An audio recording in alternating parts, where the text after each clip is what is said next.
Obrigado. É um prazer estar aqui com o professor Carlos Alexandre.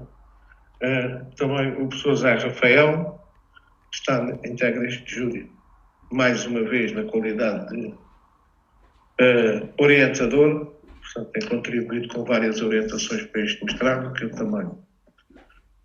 também agradeço. E cumprimento também o Ivo, ao qual desejo que estas provas corram da melhor maneira, está bem? E cumprimentos também a todos vocês que se dignaram a estar a assistir a estas provas. Portanto, as provas irão decorrer da seguinte modo: o Ivo irá fazer uma apresentação partilhando a tela, durará 10 a 15 minutos no máximo, sobre a sua dissertação, e após esta apresentação terá a palavra o professor Carlos Alexandre, que tem cerca de 30 a 35 minutos para partilhar com o Ivo, portanto, para fazer a arguência destas provas. Os 10 minutos finais, 10, 15 minutos finais, ficarão reservados para o professor José Rafael, com certeza quererá dizer alguma coisa na sua qualidade de orientador, e eu encerrarei estas provas também com algumas breves considerações. Deste modo, dou a palavra desde já ao Ivo. Peço que partilhe a tela, está bem? Para a apresentação, para que todos possamos ver.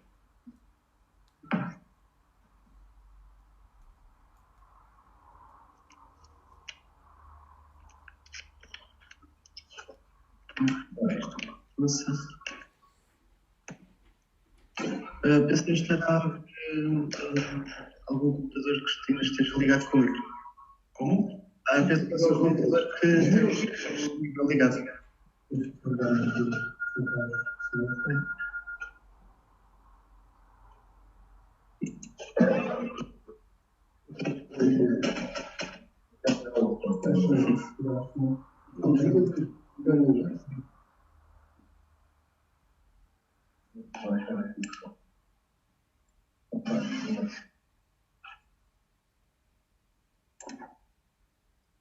Posso começar então? Deixe-me só ver como está aqui a minha compartilhação da tela. Ok. Você está a ver, deve ser o que nós estamos a ver, está bem? Sim. Então, estas provas públicas são da caracterização da qualidade do solo através da análise de satélite de observação da Terra. Quero cumprimentar o júri, assim como todas as pessoas que estão a observar estas provas. Eu agora tenho hipótese. Como podem observar, a hipótese foi, e eu estou aqui com alguns problemas na visualização do... Vou desligar aqui isto. Agora já está. Peço desculpa. Estava aqui no outro ecrã. Temos como hipótese que existem mapeamentos do solo através da condutividade elétrica do mesmo, que fornece mapas relativos à textura, aos sais presentes no solo, assim como ao teor de água existente. Contudo, estes métodos podem ser um pouco dispendiosos e a utilização deste equipamento pode estar comprometida pela transitabilidade de máquinas agrícolas no terreno. Desta forma, vai-se utilizar as imagens de satélite para conseguir tentar contornar este problema. Para materiais e métodos, foram utilizadas 2 parcelas agrícolas na herdade dos Conqueiros, perto de Mimosa, no sul do Alentejo, onde, através de um mapa já realizado de condutividade elétrica do solo, nos forneceu vários dados. Então, através de uma análise cluster, foram selecionados 15 pontos em cada parcela, os quais foram tentados ter a maior diversidade possível e também existir alguma equidistância entre estes mesmos pontos. Desses pontos escolhidos, utilizou-se um sistema de GNSS para se chegar até ao local, Nesse local foram feitas amostras compostas de solo, recorrendo a um trado holandês, e após a marcação destas amostras, foram sinalizadas no local através de uma estaca e de fita sinalizadora. Desta forma, nas observações futuras poder-se-ia chegar a esses pontos com muito mais facilidade. Então, dos satélites utilizados, o Sentinel-2, como pode ser observado aqui na esquerda, é um satélite que é passivo, ou seja, só recebe radiação infravermelha. A fonte dessa radiação é o Sol, o qual essas ondas eletromagnéticas são refletidas pela superfície terrestre. Um pequeno problema deste satélite é que a presença de nebulosidade pode provocar alguma interferência na imagem.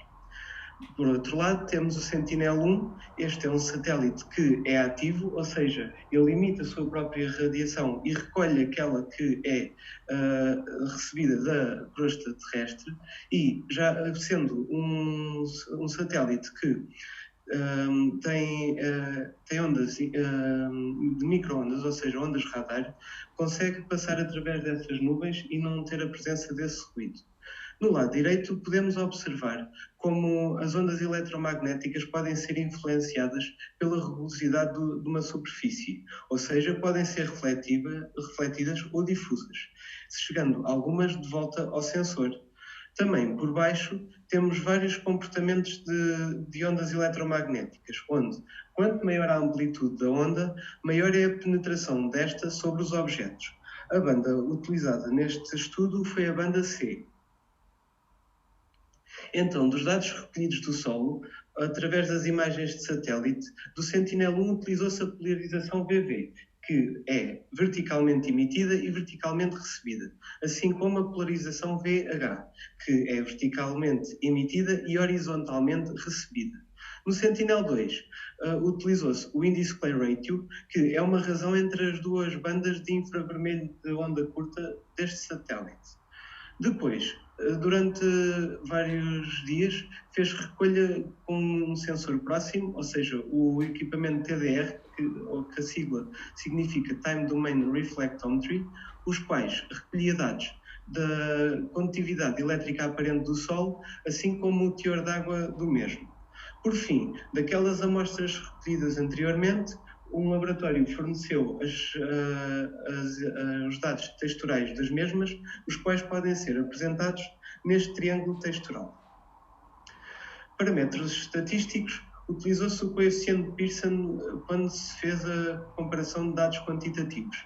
Após isso, e para tentar identificar as melhores alturas em que estes métodos se apresentavam mais práticos, realizou-se delineamento experimental, onde, através do coeficiente de determinação, se tinha um valor que indicava a eficiência desse delineamento. Por fim, obteve-se, através de uma relação de intensidade das amostras em cada ponto e da textura das mesmas, amostras qualitativas. Desta maneira, tentou-se procurar uma relação entre tais amostras através do V de Cramer. Também se realizou um cálculo do regime hídrico, este que tem alguma influência sobre as características do solo. Então, para tal, usou-se estações meteorológicas, as quais forneciam dados diários de pluviosidade e, através de polígonos de Tisan, determinou-se a influência que cada estação tinha no local. Depois, utilizou-se outras estações meteorológicas, as quais davam dados de temperatura diária, ou seja, temperatura média, máxima e mínima. E, através da fórmula de Hargreaves-Samani, procedeu-se a um cálculo da evapotranspiração no local. Desta forma, conseguiu-se um balanço hídrico entre a precipitação e a evapotranspiração calculada. Na apresentação dos resultados, podemos observar na linha A os mapas já fornecidos por sensores próximos do local através do sensor VARIS. Na linha B, os dados relativos ao In-Display Ratio do Sentinel-2 e na linha C, a polarização BV do Sentinel-1. Desta forma, como se pode observar, o In-Display Ratio teve uma relação de intensidade moderada com sentido negativo para componentes de menores dimensões do Sol, neste caso a argila e o limo, e teve uma relação fraca para com a areia. Para os parâmetros do solo, O Clay Ratio teve também uma relação moderada negativa para a condutividade elétrica do Sol e uma relação fraca negativa para o teor de água do mesmo. Já a polarização VV do Sentinel-1 apresentou relações moderadas positivas para a argila e para o limo e uma relação moderada negativa para a areia. De acordo com os parâmetros do Sol da condutividade elétrica e do teor de água, esta mostrou uma relação forte positiva. Já os sensores que se usou para comparar os parâmetros do Sol, estes indicaram uma relação moderada para os componentes de menor dimensão do Sol, ou seja, argila e limo, e uma relação moderada negativa para a areia. Da mesma forma, e como indicado pelos fornecedores do instrumento, a mesma relação aconteceu para com o teor de água do Sol. Desta forma, podemos indicar que os sensores que melhor definem as características do Sol são os sensores próximos. Contudo, a polarização VV pode ser um substituto para este método. Já o índice Clay Ratio não apareceu com um bom desempenho porque só consegue distinguir manchas mais argilosas e de limo.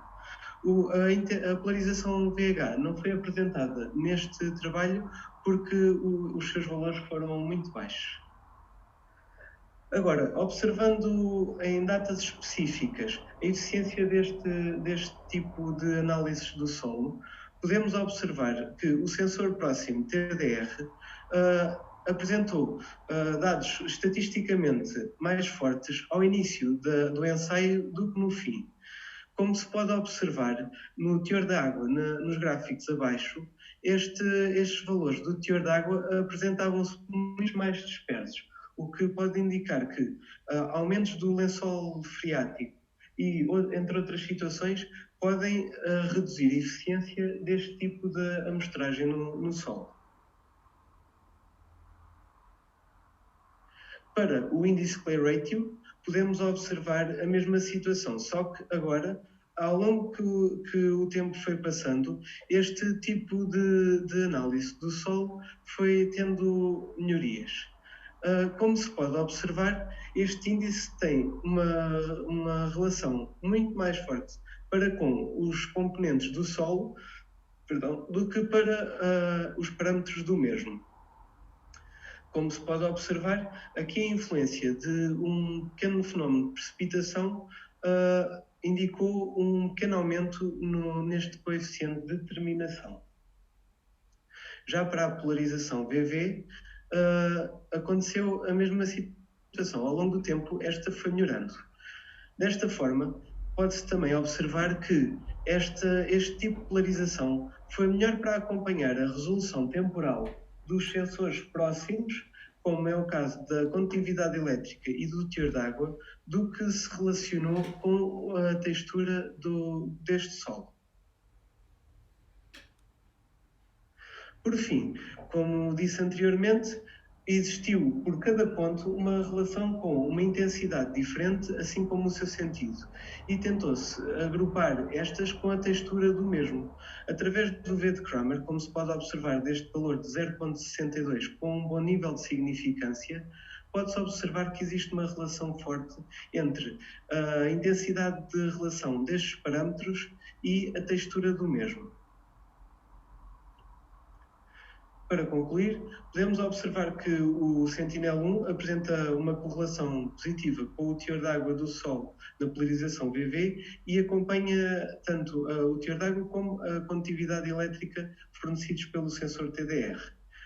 Neste ensaio, a polarização VH não apresentou bons resultados, daí não ter sido apresentada, e indicou-se com o Sentinel-2 haver a capacidade para discriminar manchas de solo argiloso. Contudo, também se pode observar que uma cobertura do solo pode provocar ruídos neste tipo de ensaios. Os sensores próximos foram aqueles que obtiveram melhores resultados, contudo podem ser substituídos através de sensores de distância. Como se pode observar também nesta informação aqui disponibilizada à direita, pode ser possível existir uma mais-valia para os produtores agrícolas utilizar esta tecnologia em substituição das outras. e quero agradecer a atenção. Muito obrigado. Muito obrigado por um período de tempo. Peço-lhe que deixe de partilhar a tela e desligue o seu microfone, por favor.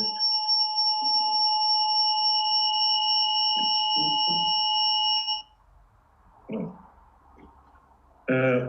Pronto, uma vez que já tivemos a apresentação do Ivo, eu passo a palavra ao professor Carlos Alexandre, por favor. Agora agradeço que ligue o microfone, está bem?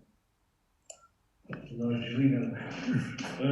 Quando estiverem a falar, não sei como é que vão fazer, se é pergunta-resposta, se é no fim, tudo isso. Quando o professor Carlos Alexandre falar, o Ivo tem o microfone desligado. Quando for o Ivo a falar, pronto, está bem? Para não haver estas interferências. Se calhar então é melhor fazer. Não, pode dar. Não, mas dá à vontade. Dá como quiserem, está bem? Ok. Talvez seja mais fácil o Ivo ir respondendo às questões que eu for colocando. Mas antes. Interromper. Ok, então, mas antes de passar à fase de questionamento, digamos assim, de discussão com o Ivo, gostava também de agradecer, embora ele agora não esteja a ouvir, de agradecer aqui ao professor Vasco o convite. Tenho muito gosto em estar aqui nesta discussão e colaborar aqui com o mestrado. Também ao professor Rafael, que já não via há uns tempos, e é sempre bom voltar a encontrar-nos. E gostava também de cumprimentar o Ivo e desejar as maiores felicidades neste seu trabalho e nesta discussão, e cumprimentar também toda a assistência, que por estas novas tecnologias pode ser bastante maior até do que é habitual nestas discussões, pelo menos no formato presencial. Nem sempre era possível ter toda a gente que agora está presente aqui na assistência. Relativamente, e começando a falar um pouco sobre então o trabalho do Ivo, eu gostaria primeiro de dizer que, de facto, me parece que é um trabalho extremamente interessante, o tema é extremamente interessante e útil, e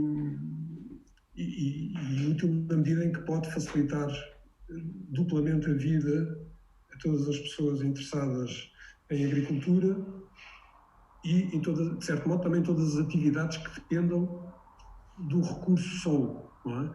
E, portanto, facilitar, porque permite-nos tirar mais informação sobre o solo, utilizando métodos mais expeditos, mais baratos e mais rápidos, eventualmente, também. E, portanto, não há dúvidas quanto a isso, quanto à utilidade e interesse deste tipo de trabalhos e deste trabalho em particular do Ivo. Parece-me também que o trabalho, a estrutura apresentada está perfeitamente correta quanto à sequência da apresentação de tudo o que foi realizado, do levantamento bibliográfico sobre os temas sobre os quais depois trabalhou. Tem muita informação, grande parte dela também disponível nos anexos, o que é sempre útil e positivo. E, portanto, não há dúvida de que fez este trabalho.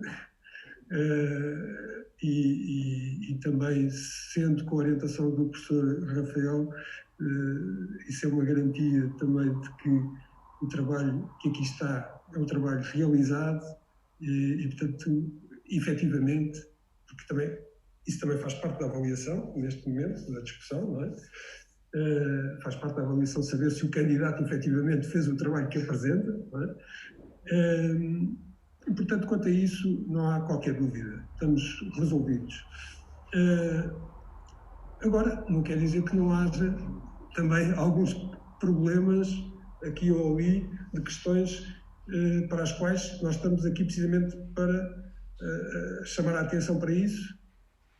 E o livro, e é isso que eu digo sempre a todos os alunos de mestrado ou de doutoramento, há sempre um papel didático nestas discussões e, portanto, vocês vão ter pela frente uma vida profissional que se espera que seja, de facto, nas áreas em que se formaram e, portanto,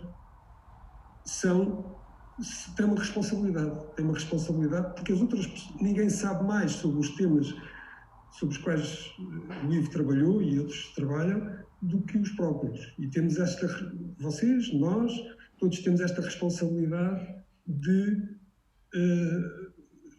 falar de forma correta sobre aquilo que trabalhamos, de saber apresentar de forma correta aquilo sobre que trabalhamos e portanto, é nessa perspectiva que eu vou também agora aqui apontar algumas coisas que não me parecem tão bem no trabalho que o Ivo submeteu.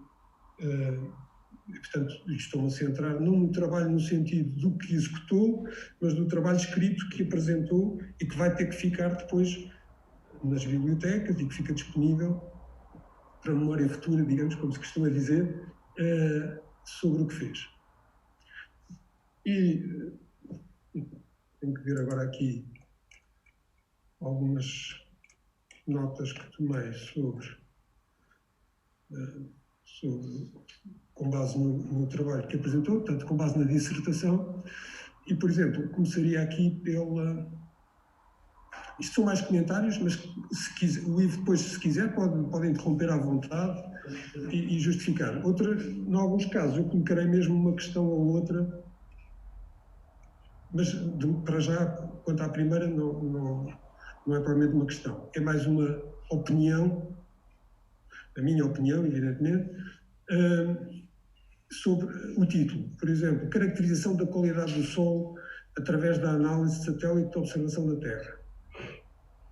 Só me parece que a caracterização da qualidade do solo é um bocadinho ambicioso. O título é um pouco ambicioso para aquilo que depois encontramos no conteúdo. Porque, pode-se dizer, no fundo foi analisar um parâmetro da qualidade do solo, mas não a qualidade do solo total. Portanto, é preciso algum cuidado com os títulos, porque o título é sempre a primeira coisa que qualquer pessoa lê e desperta a atenção. E, portanto, quando nós encontramos um título que promete mais do que aquilo que dá, o que é que depois o cliente pensa? Ou o leitor pensa, neste caso, entre aspas, o cliente, quando são clientes, pensam sempre mal depois de quem está a vender o produto, não é? E neste caso também, de certo modo, podemos pensar, está a prometer mais do que dá. Portanto, temos que ter aqui algum cuidado com isso. Para não ser depois acusado de vender gato por lebre, não é? Aquela velha questão. Depois, avançando, não sei se quiser fazer algum comentário quanto a isso, ou alguma justificação. Se podemos avaliar a qualidade do som, por exemplo, podemos observar nas cartas de som, em que se classifica com várias letras, A, B, C. Por exemplo, esses parâmetros também são muito a nível de culturas cerealíferas, mas se observarmos essa classificação, por exemplo, para culturas de fronteiras, já não se dá o mesmo caso. Aqueles solos que são muito bons para cereais podem não ser os ideais para fronteiras. Daí a qualidade do solo também está um pouco dependente da utilização que cada pessoa deseja fazer da mesma. Sim e não, embora eu acho que não é bem, não sei se será a melhor contra-argumentação, porque, para já, esses índices que o livro está a referir, ou essa qualificação do solo, na altura não se chamava qualidade do solo, chamava-se a carta de capacidade de uso, mas, por outro lado, para chegar a essa classificação A, B, C e D, levavam-se em conta muitos parâmetros, não só do solo, mas da terra. Na realidade, o que estava em classificação, o que é classificado, era aquilo que também se considera não só o solo, como a questão do relevo, da topografia, etc. Portanto, daquilo que chamamos a qualidade da terra, ou nesse caso seria a capacidade de uso. Mas há muitos parâmetros a entrar nessa classificação, enquanto que aqui, depois, o Ivo centrou-se na questão da textura. Portanto, isso é só uma das propriedades do solo. E isso leva-me até a outra questão, que é, também é preciso ter atenção que, embora isso seja perfeitamente compreensível, mas não está suficientemente explícito no texto, que o solo não se reduz à camada dos 0 aos 30 centímetros. E o que está em causa, em toda a discussão do trabalho realizado, é a textura da camada dos 0 aos 30 centímetros. Portanto, deveria ser até mais explícito a indicar, por exemplo, da camada arável ou da camada superficial do solo, qualquer coisa assim do género. Porque, na realidade, e isso é compreensível, a comparação que se está a realizar é da camada superficial do solo com os valores dos sensores remotos, com os valores obtidos de vários parâmetros de detecção remota. Agora, isso pode também explicar, e também não vi na discussão, se calhar, isso suficientemente desenvolvido, que isso contribui, ou pode contribuir também para os baixos, enfim, baixos relativamente, médios baixos, valores de correlação. Porque se a radiação emitida ou refletida, ou o que for, é particularmente influenciada pela superfície do Sol, e ali se calhar pelos primeiros centímetros do Sol, ao fazer amostras que vão dos 0, ao comparar isso com amostras que vão dos 0 aos 30, é natural que haja quer dizer, possa não haver uma correspondência tão boa, porque a parte mais baixa dessa camada pode não ter uma influência tão grande no sinal. Não é? E, portanto, isso acho que também podia ter discutido um pouco mais alguns aspectos relacionados com isso para explicar os resultados. Mas seguindo um pouco aqui, enfim, não vou fazer uma análise exaustiva, mas avançando um bocadinho, por exemplo, nas palavras-chave selecionadas para a tese, para a dissertação, aqui para o trabalho, vejo aqui umidade do solo, textura do solo, fertilidade do solo, Sentinel-1, Sentinel-2. Talvez pode haver uma limitação do número, que eu não sei agora, mas em vez de fertilidade do solo, é tal questão um pouco positivo, porque só a textura não define a fertilidade do solo. Portanto, aliás, não há nenhum parâmetro químico nem biológico aqui. Talvez fosse preferível, por exemplo, meter, em vez de fertilidade do solo, condutividade elétrica, que isso é medido, isso faz parte do trabalho, ou questões da salinidade, ou detecção remota, detecção próxima, não sei, outras palavras que talvez tivessem mais a ver com o trabalho realizado. Seguramente detecção remota, embora Sentinel-1 e Sentinel-2, ok, cobre isso. Mas fertilidade do solo parece-me um pouco excessivo.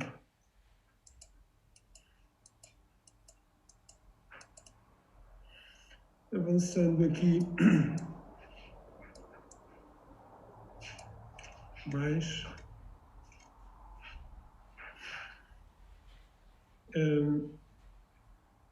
Depois há aqui um problema, mas que entretanto eu acho que já um problema mais de ordem formal, mas que acho que já está, foi detectado e já está resolvido aqui com a errata apresentada, é que eu de facto não tive na minha cópia, neste PDF não aparecem as fórmulas, estão todas. Pois, desapareceram, a partir do princípio que estariam corretas, embora também é discutível que algumas destas fórmulas tivessem que estar aqui na tese, porque, sei lá, a fórmula do coeficiente de correlação ou outras fórmulas do mesmo tipo não era absolutamente indispensável, porque são fórmulas mais banalizadas. De certo modo banalizadas, sim. Já o V de Kramer, isso sim, acho que seria necessário porque é menos usada, e tudo bem. Né? Mas depois tenho mais da área da qual sou mais próximo, enfim, a que me vinco mais, questões efetivamente sobre o solo. Aí tenho algumas questões que me parecem que precisam um bocadinho de explicação. Está aqui um ponto que eu acho que isso é uma gralha, por exemplo, aqui na página página 3. Página 3, no ponto 2.1.1, que é a textura, e depois na linha 4, em que começa a frase assim, a caracterização rápida e não evasiva de areia. Deve ser invasiva, não? Sim. Pois tem aí uma questão de emendar isso, invasiva fica esquisito.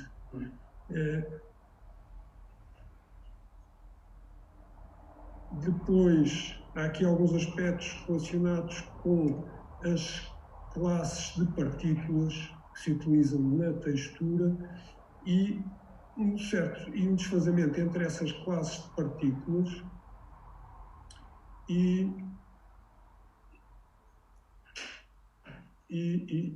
mas isso pois aqui está referido, mas é mais depois nos materiais e métodos é que se volta a falar disso. Entretanto, já lá chegamos. Entretanto, por exemplo, no gráfico 1, que está na página 6. Gráfico 1, página 6. Aqui a legenda do gráfico 1 diz: comportamento dos solos de acordo com a sua capacidade de retenção de água, em função da textura. Na realidade, o que está aqui, este gráfico, aliás, está lá escrito, está escrito no gráfico. Não está cá escrito a capacidade de retenção de água. O que é que lá está escrito? É a água disponível. Pois. Capacidade de retenção de água, pode-se dizer, será a linha da capacidade de campo. Exatamente. Mas está cá outra, Exatamente. que é a linha do coeficiente de amortecimento. Portanto, no fundo, se pretende aqui representar, e isso pode induzir em erro quem não perceba, quem não conheça suficientemente esta matéria, achar que a água disponível, que é o que depois está ali em destaque, é a mesma coisa que a capacidade de retenção de água. Não é a mesma coisa. Portanto, isso deveria ser emendado também, para ficar de acordo com o que o gráfico efetivamente apresenta.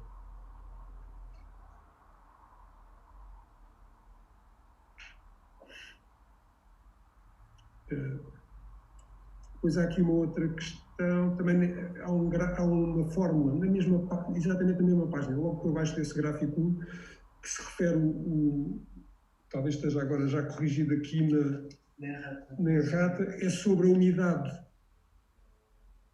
do solo, mas expressa em volume. É essa umidade que costuma-se chamar umidade volumétrica, precisamente para distinguir da outra que é com base no estudo. Exato, que é gravimétrica ou mássica.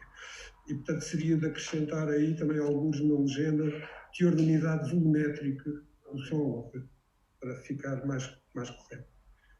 Não suscitar dúvidas. Depois, mais para a frente. Bom, pequenas coisas, mas iria tentar, vamos lá ver, eu acho que a questão principal.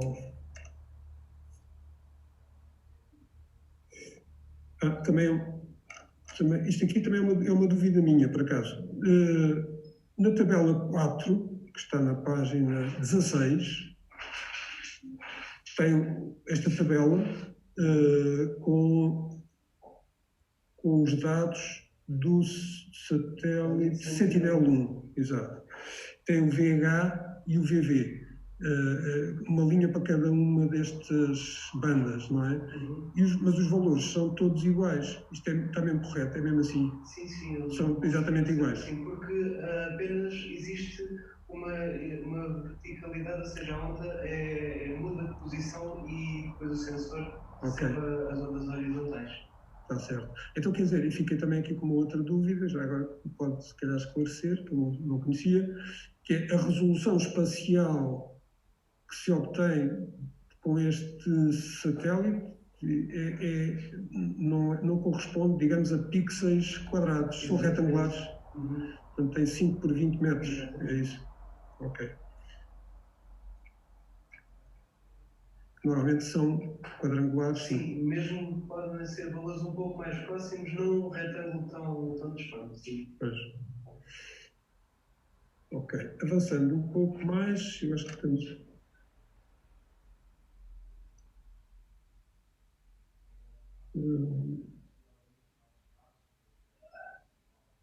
há aqui uma questão na página 19, página 20, mesmo da mudança da 19 para a 20. Vou ler aqui este bocadinho. Também pode ver aí na errata que é através do não, certo? Através do? É o não que falta. Qual é? Onde é que está aqui? Diz respeito à página 19. Mas aqui não está a página 19. Está a 18 e depois a 20. Só na 20? Contudo, esta relação não é universal. Na segunda linha. Talvez seja essa frase. Não, mas não é. Esta relação é universal para todos os minerais. Não é? Sim, por acaso, essa tinha-me escapado, mas até está correto agora. Sim, está mais correto, efetivamente. Mas é uma outra coisa. Vem de trás que diz, portanto, o comprimento de onda, nas figuras 9, 8 e 9, pode observar-se que o comprimento de onda de aproximadamente 1600 nanómetros relativamente a arnitos apresenta uma maior refletância e que o comprimento de onda aproximadamente 2200 nanómetros e relativamente aos minerais da argila, para já, há algumas frases, o Ivo tem que tentar burilar aqui um bocadinho mais algumas frases, que eu encontrei algumas frases que são difíceis de compreender. Isso é um exercício que todos nós temos que fazer ao longo da nossa vida, sempre que escrevemos, tentar ser o mais claros possível. E algumas destas frases tornam-se muito extensas e depois perde-se o sentido enfim, pronto. Isso tem que ser um esforço permanente para ser o mais claro possível para quem lê. E este é o caso, é uma delas. Mas depois diz aqui, a certa altura, e relativamente aos vários minerais de argila, portanto, vinha a falar de arnitos, e depois começa, e relativamente aos vários minerais de argila, existe o comportamento contrário, em especial para as olivinas. Ora bem, este aqui é um bocadinho mais grave, porque as olivinas são minerais primários ou serão mais de corpos de arenosos do que de argilas, certo? Independentemente disso, mas agora é que o Ivo disse tudo, ou seja, são minerais primários, não são minerais de argila. Portanto, nesta frase, isto é um erro. Portanto, o melhor é tirar isto daqui. Okay. E relativamente aos vários minerais, existe o comportamento contrário, ponto final, pelo menos. Se quer falar das olivinas, então faça noutra frase, outra coisa qualquer. Porque as olivinas, no seguimento que aqui está, parece que as olivinas são minerais de argila. Agora não são. Não é? Eu leio isto assim e parece que são minerais de argila. Aqui também só uma questão que eu não sei se é gralha, porque depois logo a seguir aparece o índice Clay Ratio é calculado dividindo a banda 11 pela 12, mas depois aparece aqui duas siglas, que é o SWIR1 e o SWIR2. Não é 11 nem 12, não. É mesmo. Aquilo é através da sigla utilizada no Sentinel-2 que tem essa para o infravermelho de onda ultra. Ok, pronto. É a banda 11 e 12, mas tem aquela sigla. Era só para esclarecer, se não seria grave. Do resto, seguindo... também já está aqui a figura 10, entretanto já vi que tem a legenda, faltava a legenda do mapa, ou seja, os mapas de facto. Depois, já agora, falando desta figura 10, comparando-a com a figura que vem a seguir, que é a 11, eu chamo a atenção também aqui para o Ivo, digamos, para a tal função pedagógica que todos devemos ter quando escrevemos e queremos que os nossos leitores não sejam enganados. O que é que eu vejo aqui? Na figura 10 aparece-me a parcela 8, primeiro, com A, que está bem identificada. A figura 8, tudo bem, está bem identificada, só faltava a questão da legenda, mas agora já está na errata. Agora, na figura 11, aparece exatamente ao contrário. Primeiro aparece a parcela 10 e depois aparece a 8, embora na legenda esteja primeiro a 8 e depois a 10. Portanto, a pessoa é induzida claramente em erro, até porque não tem lá o A e o B, e é induzida em erro porque as parcelas estão trocadas. Não sei porquê, estão trocadas. Podia estar exatamente na mesma ordem. Isso basicamente que esta é a fotografia das duas parcelas também para manter a escala. E na outra estão separadas. E então ficaram ordenadas... Mas então é preciso ter lá agora as letras B e A ao contrário para não... Para a pessoa, claro que a gente, pronto, vindo atrás, eu percebi qual era qual. Mas para uma pessoa, mas eu tinha que fazer aqui a revisão do texto, não é? Tinha que estar com atenção a estas coisas. Uma pessoa que venha ler, de repente passa a achar que vê sempre o último resultado. E o último resultado acha que a primeira era A e a segunda era a B, admitindo que continuava pela mesma lógica, não é? Portanto, convém não enganar o leitor, digamos, ou facilitar a vida ao leitor. Isso é sempre um bom princípio.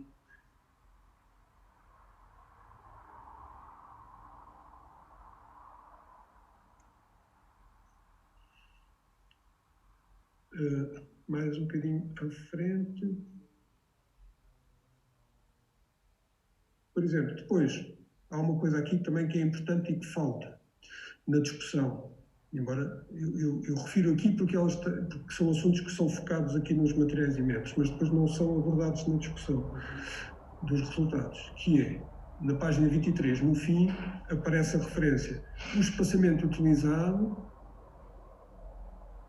como a anterior autora referencia, não interessa, é considerado representativo de mesovariações no solo 0,05 a 2 metros. Outras características do solo variam. Exato. Mas depois, por exemplo, esta questão não é relacionada com aquilo que foi apresentado previamente na tal tabela onde se refere a resolução dos satélites. Ou seja, será que esta combinação foi a melhor? Isso é uma pergunta que deixo também para o Ivo poder responder. Será que esta combinação terá sido a mais adequada ou que justificação? Desta forma, nós quando fizemos a recolha daquele ponto, foi nesse espaçamento. Da mesma área que fizemos a recolha de amostras texturais, depois também fizemos as medições de condutividade elétrica e do teor de água do Sol. Em relação à resolução espacial dos satélites, sim, estamos a criar um pequeno erro porque estamos a dizer que aquele espaçamento de 2,5 metros quadrados pode responder àquele de 100 metros quadrados. Aí poderia ser interessante ter realizado talvez a amostra composta também numa área maior e ter efetuado depois as medições nessa mesma área, sim. Pois, era mais, digamos, havia uma melhor correspondência, exatamente. Embora não haja a garantia de que cada pixel fosse exatamente, porque aquilo há desfazamentos, é evidente. Mas pronto, mas isso poderia ter sido referido na discussão. Eu não me lembro de ler nada sobre o assunto na discussão, sobre essa análise. Ou seja, é uma coisa que contribui também para justificar o facto de haver diferenças ou de não haver uma correlação tão boa, independentemente da própria metodologia. Estás congelado. O quê? Estás a ouvir? Eu estou. Bom, mas o Ivo está-me a ouvir aqui.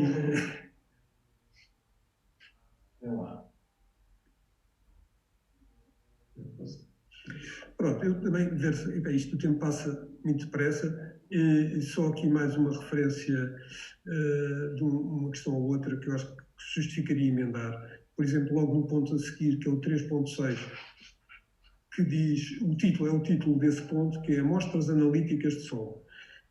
Não há propriamente, não se costuma usar este terminologia, amostras analíticas. O que há são análises ou determinações analíticas do solo. As amostras são amostras. E depois, logo a seguir, aqui também está, penso eu, algo que talvez precisasse de melhor esclarecimento, que é,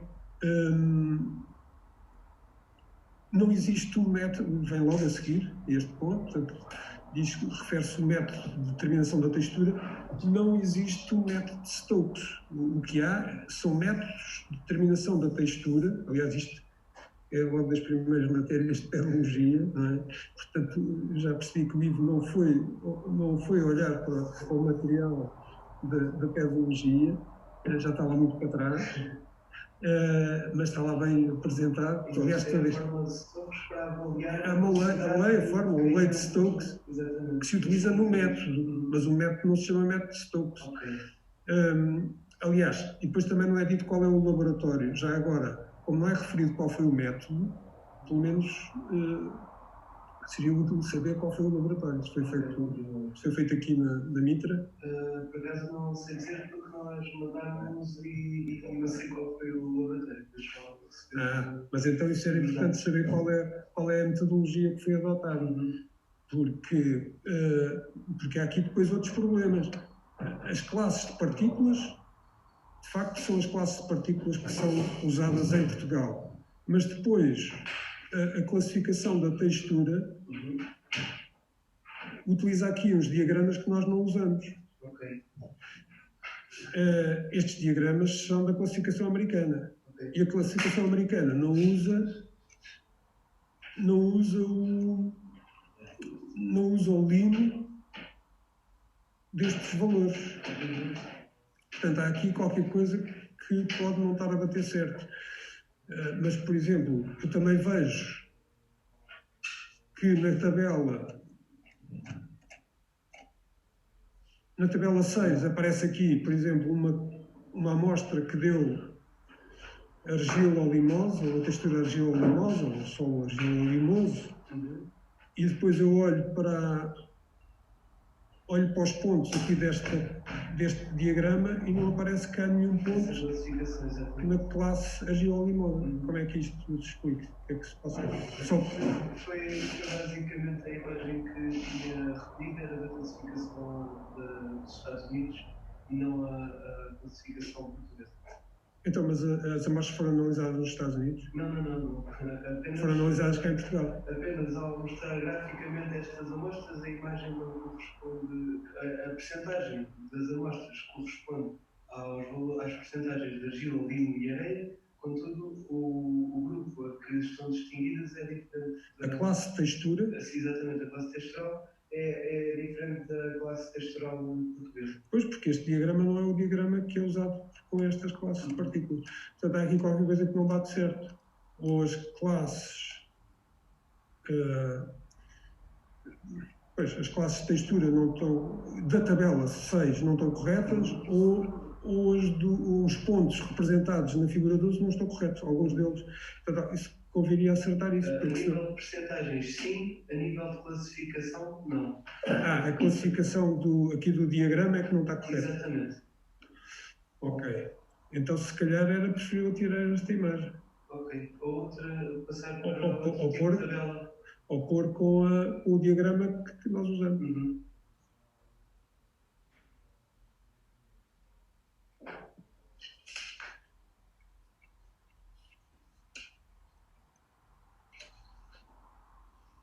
Ok, então...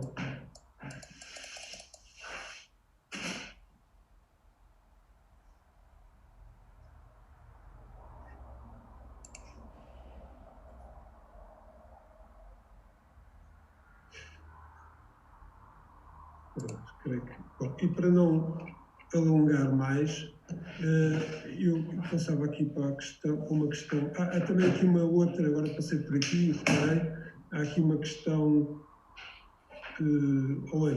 parece-me uma repetição na figura 14, que são as imagens, as fotografias dos pontos. Fiquei aqui na dúvida, é uma questão de pormenor, mas pode ter sido uma gralha também. Parece-me que a figura A, na figura 13, não é? Na figura, melhor, na figura 14, exato, que é que, portanto, a legenda está por baixo. A imagem A e a imagem D parecem muito iguais, não sei se não estarão repetidas. Não, estas não estão repetidas porque também têm diferentes direções conforme a linha de cultura, como podem observar, e também na foto a cores pode ver que um dos dias estava com nebulosidade e outro não. Ou seja, no dia A estava um dia... Mas na 14, é que na 14 parece tudo igual. Entre A e a B, elas... A D. A D. Não é a mesma. Não é a mesma e pode ver um pouco pela... Eu, por acaso, vejo aqui, parece aqueles... Bom, mas isso é um exercício daqueles do... Ok. Parece daqueles exercícios de descobrir as diferenças.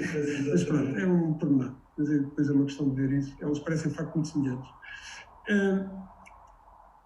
Depois, e para acelerarmos, eu, de facto, há uma coisa que eu não gostei, talvez o que gosto menos aqui na tese e na dissertação do livro, são estes gráficos. Começar, por exemplo, no gráfico 4, e depois há vários assim, que são gráficos muito pouco legíveis. Estes gráficos são uma confusão. Que são aqueles com N linhas para todos os pontos. Aquilo não nos dá assim muita informação. E porque a gente, às tantas, não consegue saber qual é que é o ponto respectivo. Quer dizer, consegue... Sim, porque são tantas cores. A nível de pontos não dá. Eu queria só mostrar um pouco da eu percebo. Pode ser sim, mas fica um bocadinho excessivo, não é? Fica um bocadinho excessivo, ou então, talvez, pois não sei muito bem como, a alternativa seria eventualmente pôr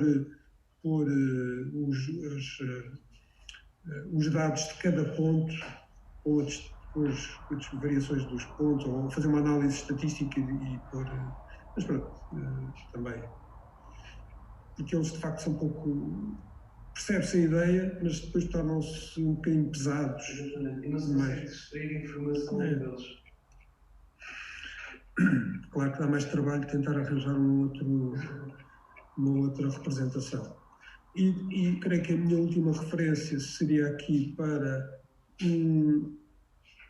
também um gráfico, que é o gráfico 10. Sim. E o gráfico 10, se eu bem percebi, que diz que é o balanço hídrico do local das parcelas, este gráfico 10,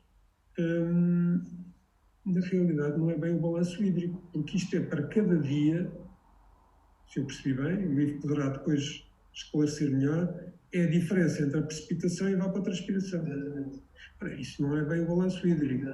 É a diferença entre a precipitação e a evapotranspiração. Portanto, seria preferível corrigir isso. Quando falamos de balanço hídrico, temos que, de certo modo, há um efeito cumulativo também, não é? Vamos fazer. Também não se pode acumular dívidas de água. O solo pode perder algum teor de água e depois fica para aquele nível. Por exemplo, aqui nisto foi só uma tentativa de, como não existia, por exemplo, um exílio, para se calcular minimamente as perdas de água e os ganhos de água, tentou-se recorrer só a isto para tentar identificar períodos de semeadura. Mas é claro que estes valores cumulativos de evapotranspiração poderiam baixar mais e, por exemplo, algum fenómeno de precipitação poderia até colocar mais água no solo e não acontecer.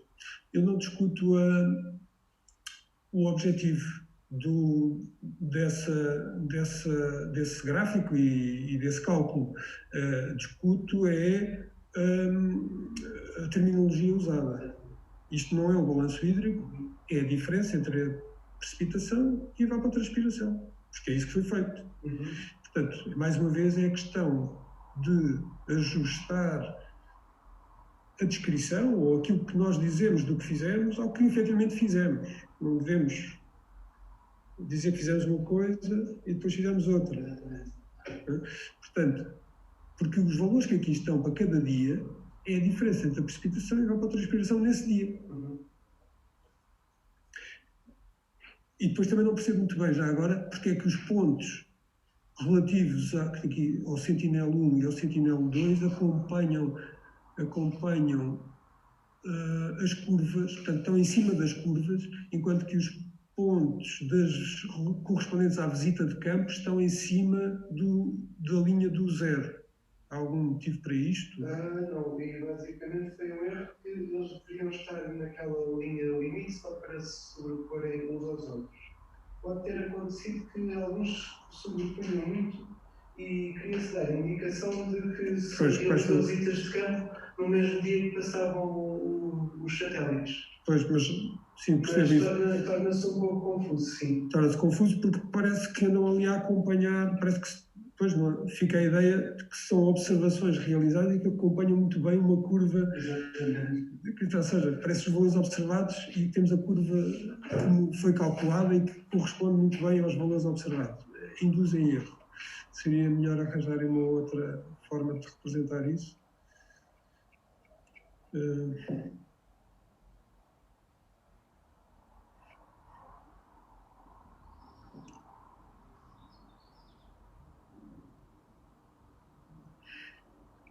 E pronto. Entrando nos pontos, alguns destes dados também parece que, se calhar, talvez não fosse o local mais adequado apresentá-los, nomeadamente estes, da diferença de precipitação, evapotranspiração e outros, que são apresentados no capítulo dos materiais e métodos. Não sei se não teriam sentido, uma vez que eles até são usados para tentar discutir os dados. Exato, se não deviam ser apresentados nos resultados, até porque há um capítulo especificamente de resultados e depois há outro capítulo de discussão desses resultados. Portanto, talvez tivesse mais sentido, no fundo, puxar o título do capítulo de resultados um bocadinho para trás e já incluía, quase que nem se alterava grande coisa na sequência do trabalho, mas já incluía esses resultados no capítulo respectivo, que é a apresentação dos resultados. Quanto à discussão, de facto, a maior crítica que tenho a fazer é essa, de não aparecer uma discussão suficientemente exaustiva, talvez, de aspectos que até são relativamente simples e que o Ivo até aqui na discussão os apresentou claramente e felicito por isso. Portanto, também lá deviam estar no texto. Porque dava um melhor enquadramento e uma melhor discussão e explicação porque é que alguns resultados podem não ser e se calhar dificilmente seriam mais precisos ou dariam correlações melhores do que aquelas que foram obtidas. E só uma nota mesmo final, é que eu acho que também precisa de levar aqui uma volta a parte das referências, porque as referências estão apresentadas com critérios que variam bastante. Portanto, há umas algumas começam pela data, a maior parte começa efetivamente, como deve começar pelos autores e depois data. Depois há outras que começam pela data, não se percebe. Essas duas iniciais eram mesmo de páginas de internet. Pois, mas também há regras para isso, é uma questão de seguir. Mas não são só essas, há outras mais para a frente que aparecem, ou então têm datas muito detalhadas, com o mês, o dia, às vezes, sem se perceber se são páginas de internet. Portanto, há artigos em que aparece o mês e o ano, normalmente só se põe o ano. Pronto, é uma questão de normalizar essa apresentação, porque assim dá um aspecto um pouco... E quando são páginas de consulta da internet, aí costuma-se pôr antes do endereço da internet, aí é que se coloca ou consultado no dia tal, em não sei o quê, ou simplesmente obtido dia tal, em não sei o quê, mas já no fim, mesmo antes do endereço da internet. Portanto, é uma questão de normalizar tudo isto. E há várias coisas nas referências em que necessita dessa. E também há algumas coisas em que aparecem umas com letra maiúscula, outras com letra minúscula. Também convém normalizar isso. Fica tudo maiúsculo ou fica tudo minúsculo? Normalmente fica minúsculo, não é? utiliza-se mais minúsculo, ficar tudo em maiúsculo é um bocado pesado. E pronto, não quero alongar-me mais. Se o Ivo quiser fazer alguma coisa. Quer dizer mais alguma coisa? Para 10 pontos, penso que não. Não? Mas também divulgar com você. Pode ligar o microfone. Não quer dizer mais nada agora. Deste ponto, não. Pronto. Então eu dou a palavra ao Dr. José Rafael.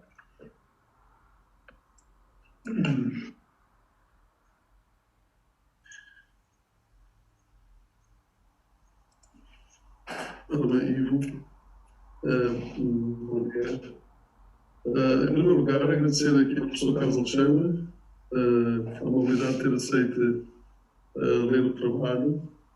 Isto 4 olhos é melhor que 2. E agradecer também ao professor Vasco a ter feito esta leitura também, com certeza que fez. Eu acho que os trabalhos têm um princípio e um fim, podem ser melhorados, lógico, e portanto eu espero que você considere estes comentários que o professor Carlos Alexandre fez ao trabalho como realmente aquele aspecto da humildade que nós todos temos que ter, saber que podemos sempre melhorar. Nesse sentido, quero dizer que gostei muito de trabalhar com o Ivo, acho que é um muito trabalhador, muito dedicado. Espero que tenha aprendido alguma coisa para a sua vida futura e, basicamente, é desejar sorte nesse caminho, que é um caminho bonito e que seguramente não acaba aqui. É só o que eu queria dizer. Obrigado. Ivo, quer dizer alguma coisa relativamente aos comentários que o Sr. José Rafael fez? Tenho só a ter a disponibilidade e a paciência para este trabalho, que houve dias que era um toma lá da cá entre falta corrigir isto, falta corrigir aquilo, e agradeço muito aquilo que o professor me teve a ensinar. Também quero agradecer ao José Maria Terron, o meu orientador, que das aventuras de campo que tivemos, desde fazermos medições com uma mata toda do terreno, entre outras situações, e pronto, é um culminar de uma fase, e estou muito agradecido. Obrigado. Bem, então estamos quase a chegar ao fim. Eu aproveito também para cumprimentar, que não fiz há pouco, porque não estava ligado, o Dr. José Maria Terron, orientador deste trabalho. Portanto, os meus cumprimentos também. E aqui, para finalizar, também alguns comentários a fazer, sem entrar nos conteúdos, mais questões de forma do trabalho. Primeiro, referir que o Ivo é bastante trabalhador, porque se nós olharmos aqui ao longo do seu historial académico, você fez uma quantidade de unidades curriculares extra. Também. Portanto, além de cumprir as unidades curriculares obrigatórias do mestrado, os créditos obrigatórios para obter o diploma de mestrado, fez outras unidades curriculares de outras formações, mas que se aplicam muito também a este mestrado. Portanto, isso só denota o seu espírito trabalhador. Relativamente ao seu trabalho, eu vou compartilhar aqui a tela, porque há aqui algumas questões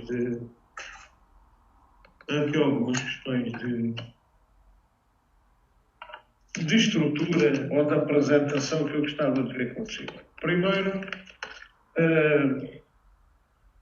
dizer-lhe que não gostei do resumo. O resumo está muito confuso. O resumo tem de ser bastante objetivo e que ele é um resumo, anda ali à volta de determinadas coisas e quase ninguém percebe o que é que foi. Portanto, o que você fez aqui na apresentação, se calhar, sistematizando isso em meia página, ficava um resumo muito melhor do que da maneira como ele está escrito. Depois, curiosamente, nós vamos aqui ao capítulo.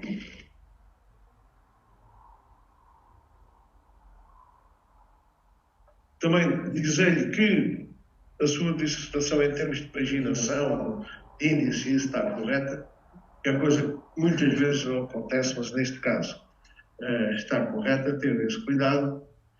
Mas nós chegamos aqui ao capítulo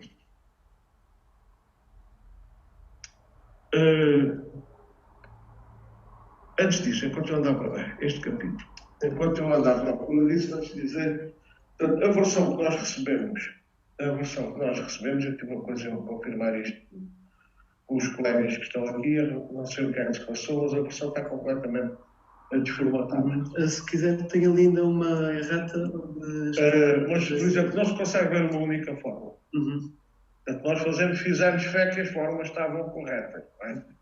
Portanto, também terá que ter este cuidado e apresentar o que está incluído na ata, porque com certeza terá, parece-me a mim, para nos comentar já feito isso, terá com certeza de apresentar uma evolução estruturada da dissertação, relativamente a estes aspectos. Relativamente ao capítulo 1, da maneira como você o apresenta, eu trocava-lhe o título. Não punha objetivo, não punha introdução e objetivos, punha objetivos e introdução. Porque você ataca logo pelos objetivos. Nem sequer quer fazer uma contextualização. Isto também não é muito normal.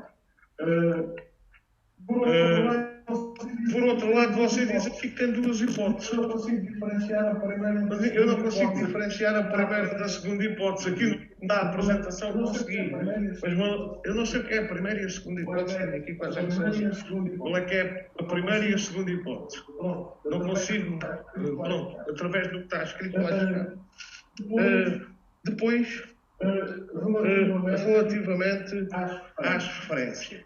O professor Carlos Alexandre já referiu, você fez, acho que fez comigo a disciplina de seminário de dissertação e aí você reparei como é que se deve referenciar. Todos estes aspectos que o professor Carlos Alexandre esteve a referir, e mais um ou outro que eu tenho aqui, gostava de estar a ouvir se tivesse seguido aquilo que aprendeu na disciplina da unidade curricular de seminário de dissertação, aplicar as normas APA, portuguesa, ISO MP2 205, também não sei de cor, mas está lá tudo como é que deve ser e é assim que nós temos de trabalhar, não é?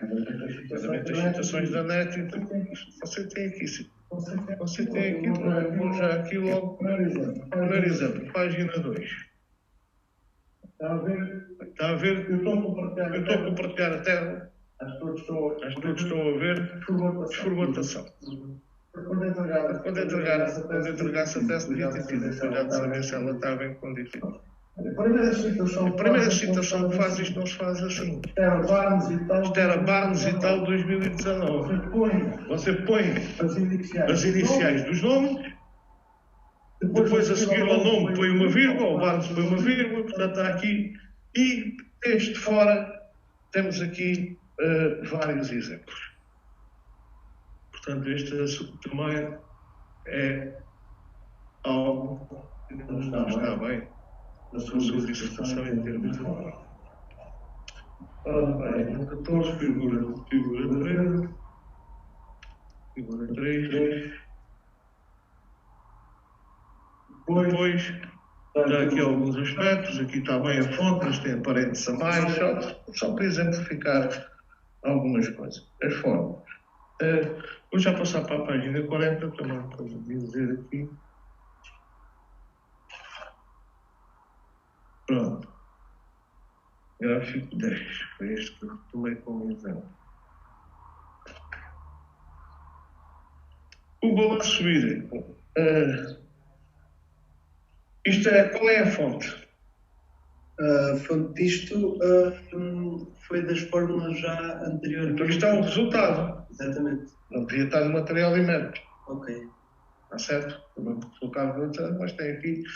Há aqui uma coisa que nós não conseguimos perceber o que é material imerso e o que é que está como resultados. Que você está a dizer. Material imerso diz como é que faz. Como é que lá chegou nos resultados. Apresenta os resultados. A mesma coisa para os gráficos seguintes. 11 e 12. Portanto, eu agora tenho aqui importas-te compartilhar a sua tela agora? Sim. E chegar ali à parte da estatística. Então.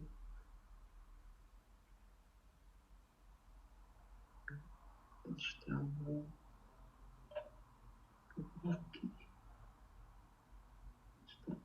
Nisto ligado. Deixa-me só baixar aqui isto. Até aqui mesmo. Este é o meu currículo. Deixa-me Lá só está. desviar.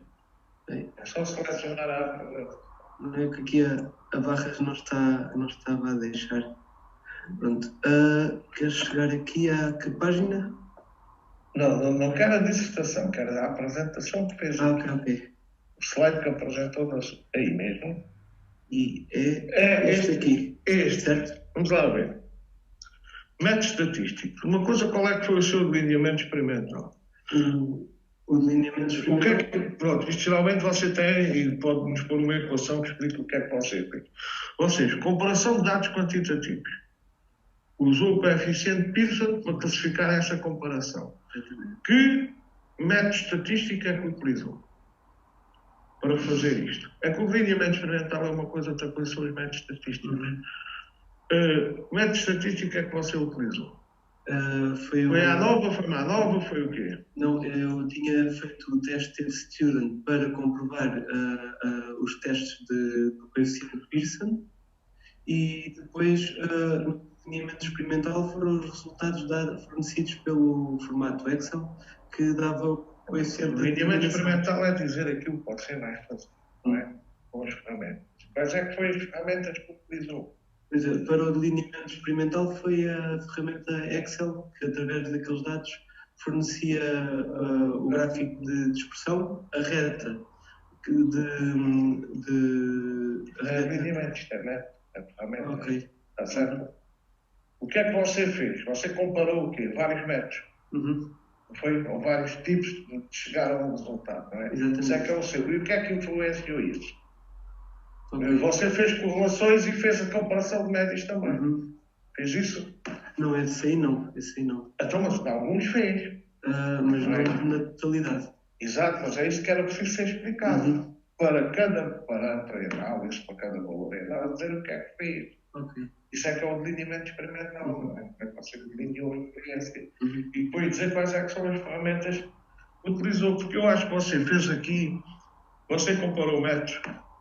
Diz aqui que comparou dados quantitativos. Você fala aí alguns em má nova, não fala? Não, a nova neste trabalho não realizei. Portanto, não pode falar. O outro que eu tinha lido. Pronto, outra coisa. O que é o coeficiente de determinação? Como é que você obteve o coeficiente de determinação?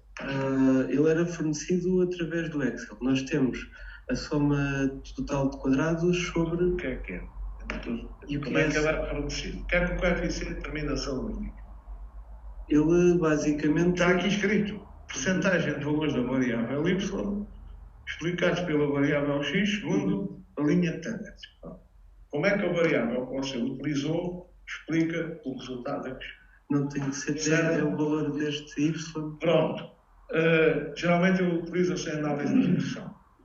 É o R é o R quadrado, como diz, é o coeficiente de correlação, é o coeficiente de determinação, o coeficiente de correlação ao quadrado do coeficiente de correlação. Ora bem, o que é que você estava para dizer que isto explicava bem? Que a variável x explicava bem a variável y. O que é que você estava à espera? Como é que isto é bem explicado? Como é que pode ser bem explicado? Quanto mais próximos esses pontos estiverem da reta tendência... E em termos de coeficiente de determinação, gostava de ter um valor baixo ou um valor alto? É assim, conforme os resultados tiverem um valor alto do coeficiente de determinação, quer dizer que aqueles dados, uma variável está dependente da outra. E caso esses dados não tenham correlação e não estejam dependentes uma da outra, vão ter uma maior dispersão, não vão seguir a reta de tendência. Resumindo, quanto maior o R quadrado, melhor o seu modelo. Exatamente. E a minha pergunta é, você está satisfeito com os R's quadrados que obteve? É que eles foram valores um pouco mais baixos, a grande maioria. A questão é esta, eu no meu tempo Eu já sei que agora já se trata de muitos dados, já se fazem muitas coisas. No meu tempo, metros quadrados abaixo dos 90% eles considerávamos. Agora já há aí uma série de trabalhos e publica-se muita coisa e faz muita coisa com metros quadrados muito baixos, não é? Sim, se for significativo, sim, mas o valor é importante, não é? Portanto, você precisa aqui também de ter outra variável para explicar o resultado, está bem? Bem, agora, se eu percebi bem o vosso trabalho no seu trabalho, você utilizou várias metodologias para caracterizar alguns aspectos, que é outra coisa, alguns aspectos da qualidade do solo, e comparou essas metodologias. Você com certeza que não vai dizer ao agricultor para utilizar todas. Não. Então qual é que você aconselhava para o agricultor utilizar? Quando o agricultor contratava serviço, ou eu próprio tinha de maneira, eu quero fazer isto, quero utilizar isto, com estas vantagens todas aqui indicadas, qual a metodologia que eu utilizava? Mas também depende um pouco dos objetivos que o agricultor tem, quer seja a cultura, quer seja a fertilização ou a rega, também, por exemplo. Mas Não, para gerir. Mas para ver os aspectos de qualidade do solo. Para ver os aspectos de qualidade do Que é solo. o tema do seu trabalho, não é? Principalmente fazia a relação com a textura do mesmo e fornecia-lhe mapas dessa mesma variedade. Obtidos através do quê? De satélite? Através de satélite. É suficiente e Exatamente. substitui bem Bem, não é o mais fiável, mas também não posso pedir ao agricultor que ande com uma sonda, que também é cara. Não posso pedir ao agricultor que se dirija no terreno em coordenadas GPS tal. Prefiro dar-lhe um mapa onde se pode desunificar basicamente as zonas. Sim, senhor. Então, eu da minha parte estou satisfeito, não sei se alguns colegas da Rafael, Carlos, então damos por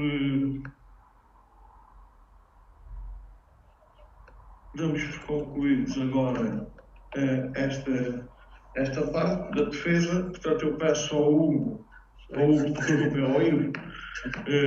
que saia um momento e aos restantes pessoas. Quero que eu desligue aqui o... Não, deixe estar ligado. As pessoas que estão a assistir, por favor, desliguem-se agora e liguem daqui a 10 minutos para nós. O júri vai deliberar e depois nós anunciaremos os resultados a todos, se voltarem a ligar. Está bem?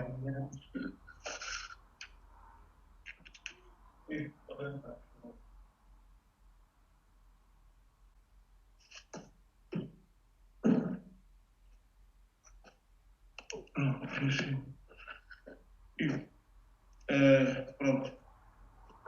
É com prazer que anuncio que o júri deliberou, decidiu aprová-lo com a classificação de 16 valores na sua distribuição. Está bem? Meus parabéns.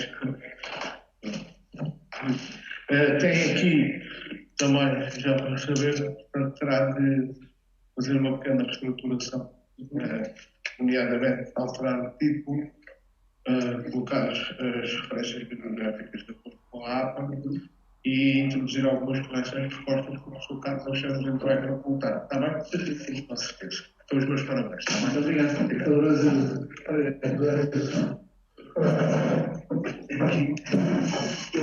Obrigado.